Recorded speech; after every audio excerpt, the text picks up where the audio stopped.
April Fool.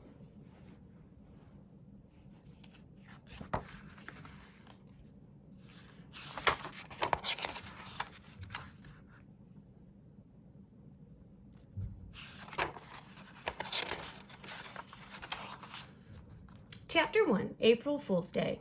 Harry came home from school, then he got a snack. Snacks helped him to think of good ideas. His little sister Emily got a snack too. Sunday is the most important day of the year, he told her.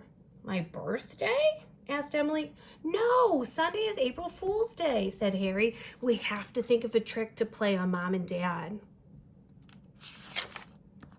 Why? Said Emily. Because it's fun, said Harry, and because I know you are because I know you are tricky. I already have some tricks. You have to think of some too. Sunday is only 2 days away. Harry and Emily thought about tricks, and they ate some cookies. They thought some more and ate some grapes. Do you remember last year? Asked Emily. We put toy spiders in Mom's coffee. She was very surprised. Let's do that again. It will not work, said Harry. It has to be a new trick. That is a trick for little kids. They thought some more, and they thought until all the snacks were gone. Remember that trick we played on Dad, said Emily. We put a whoopee cushion on his chair. It made a funny, loud noise. He was so surprised. Let's do that again.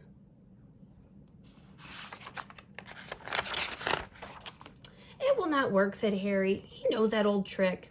It has to be a new trick. It has to be a real surprise. I know, said Emily. I can play a trick on you.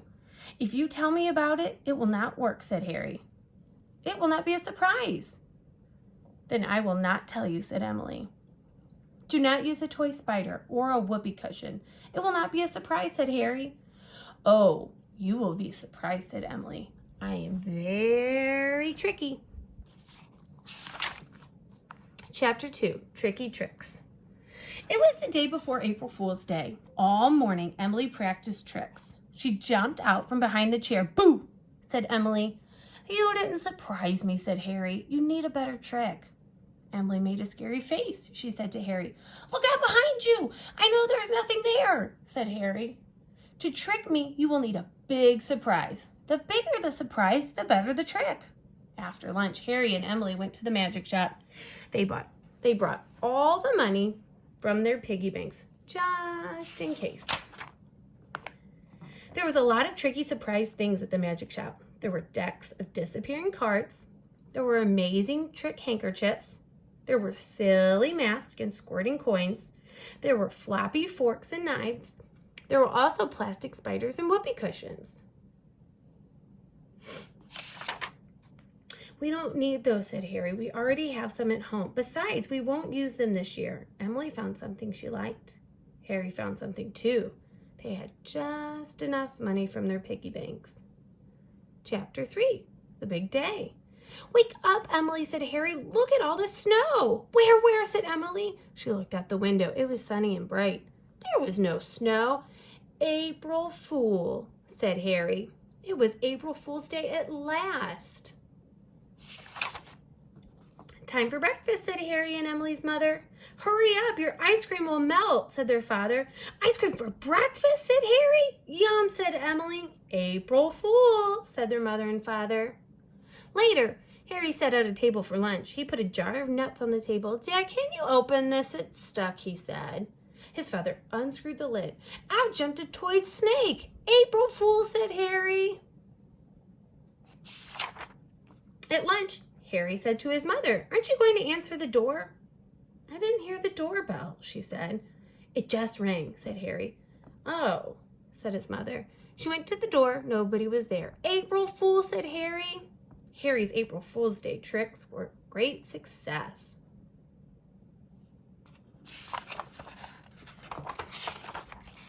He had tricked everyone.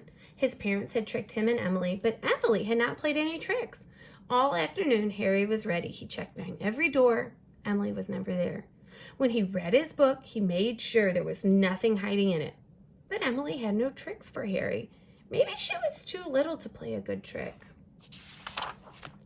Chapter 3, The Last Laugh.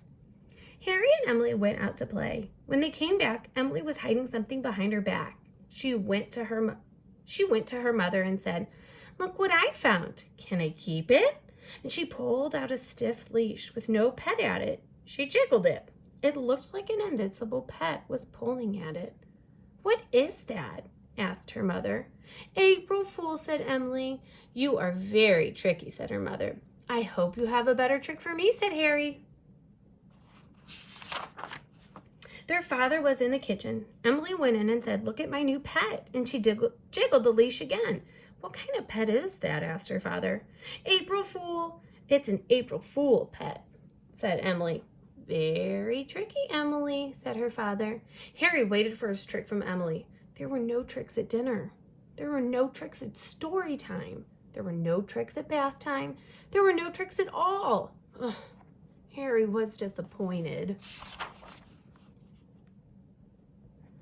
"April Fool's Day is almost over," said Harry. "I'm surprised you have not played a trick on me yet."